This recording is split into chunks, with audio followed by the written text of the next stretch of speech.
नमस्कार। कहानी सुनी अनसुनी में आपका स्वागत है। दोस्तों, अगर आपको ये कहानियाँ अच्छी लग रही हैं तो इन्हें लाइक करें और चैनल को सब्सक्राइब करें। आज मैं आपको सुनाने जा रही हूँ रविंद्रनाथ टैगोर की आत्मकथा जीवन स्मृति का 28वां भाग। आज की कथा चित्र का नाम है विलायती संगीत।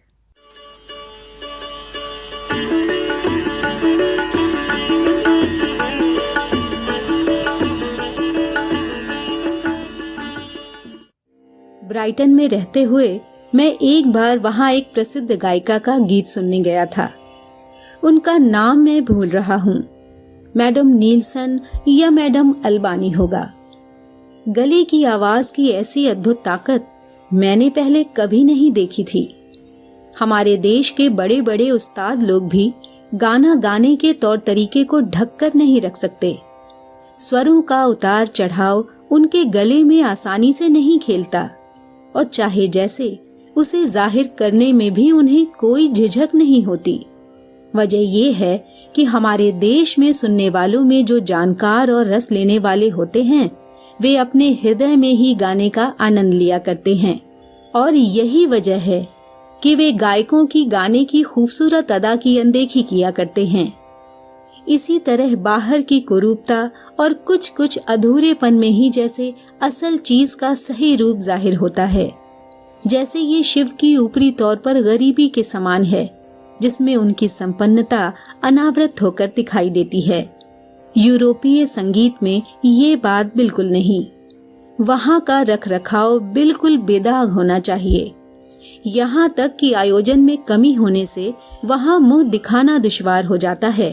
एक हम लोग हैं जो संगीत सभा में बैठकर आध घंटे तक तानपुरे के कान ऐंठते और तबलों पर हथौड़ी ठोकते रहने में किसी तरह की झिझक महसूस नहीं करते। लेकिन यूरोप में इन सब चीजों को पर्दे के पीछे रखा जाता है। वहाँ बाहर जो कुछ देखने में आता है वह मुकम्मल होता है। इसीलिए वहाँ गायक के गले के सुर में कहीं भी जरा कमजोरी हुई तो वो चल नहीं सकता। हमारे देश में गायन की साधना प्रमुख है। हमारा जो कुछ भी टेढ़ापन है वह गाने में ही है। लेकिन यूरोप में गले की साधना प्रमुख है। उस गले की आवाज से वो कठिन संगीत की साधना करते हैं। हमारे देश में जो सही सही श्रोता हैं उन्हें गीत को सुनकर ही तसल्ली हो जाया करती है। लेकिन यूरोप के श्रोता गाने के लहजे पर ध्यान देते हैं। उस दिन ब्राइटन में मैंने यही बात देखी।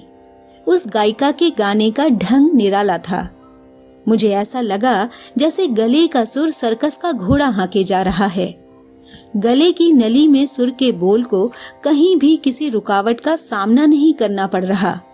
लेकिन मन में तब कितना भी अचरज क्यों न हुआ हो, उस दिन के गाने मुझे कतई अच्छे नहीं लगे। खासकर उसमें बीच बीच में जो चिड़ियों की बोली जैसी नकल थी वो तो मुझे अजीब लगी। कुल जमा मेरे मन में बार बार यही बात उठने लगी कि ये तो आदमी के गले की क्षमता को लांघने जैसा है। उसके बाद पुरुष गाने वालों के गाने सुने और सुनकर आराम मिला। इसके बाद गाना सुनते सुनते यूरोपीय संगीत का रस पाने लगा। लेकिन आज तक मेरे मन की इस मान्यता में कोई फेरबदल नहीं हुआ कि यूरोपीय संगीत और भारतीय संगीत दोनों का वजूद ही अलग अलग है। ठीक एक दरवाजे से मन में एक ही जगह वे दाखिल नहीं होते। यूरोप का संगीत आदमी की जिंदगी के साथ अजीब तरह से घुला मिला है। यही वजह है कि वहाँ सभी तरह के मौकों और गतिविधियों की बुनियाद पर सुर बांधा जा सकता है। लेकिन हमारे देसी सुर में अगर वैसा करना चाहें तो ये अटपटा हो जाएगा। उसमें कोई रस ही नहीं रह जाएगा। हमारे गाने जिंदगी की रोजमर्रा की जद्दोजहद को पार कर जाते हैं। इसीलिए उनमें इतनी करुणा है, इतना विराग है। जैसे कि भारतीय संगीत कुदरत और आदमी के मन की किसी गहराई और उलझी गुत्थियों को दर्शाने के लिए मौजूद हो। रहस्य की वो दुनिया सुनसान और गंभीर है। यहाँ भोगी का सुख कुंज और भक्त का तपोवन दोनों ही रचे हैं। लेकिन अपने कामों में लगे दुनियादार के लिए वहाँ किसी तरह की कोई सहूलियत नहीं। ये कहना तो मेरे लिए ठीक नहीं होगा कि मैं यूरोप के संगीत के अंतर की तह तक पहुंच सका हूं, लेकिन बाहर से मुझे जो कुछ हासिल हुआ था उससे मैं कह सकता हूं कि यूरोप के गाने मेरे मन को एक तरफ बहुत खींचा करते थे। लगता कि ये संगीत रोमांटिक है।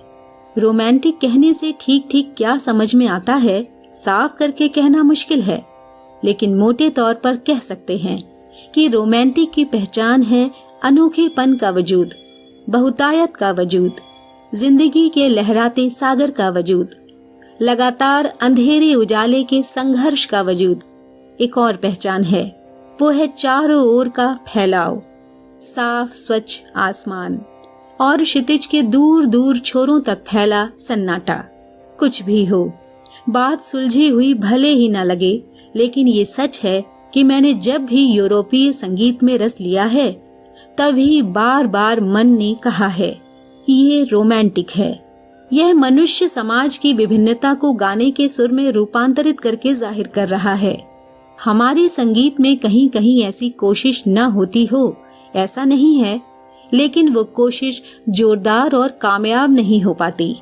हमारा संगीत भारत की तारों भरी रात को और नई सुबह के राग को भाषा देता है। हमारा संगीत है बरखा की संसार भर में एहसास देने वाली विरह की पीड़ा और नई बहार के दूर दूर तक जंगल में फैले मतवालेपन का बिना वाणी का विस्तार। दोस्तों, ये था जीवन स्मृति का 28वां भाग। अगली बार आपसे फिर मिलूंगी एक नए कथा चित्र के साथ। नमस्कार।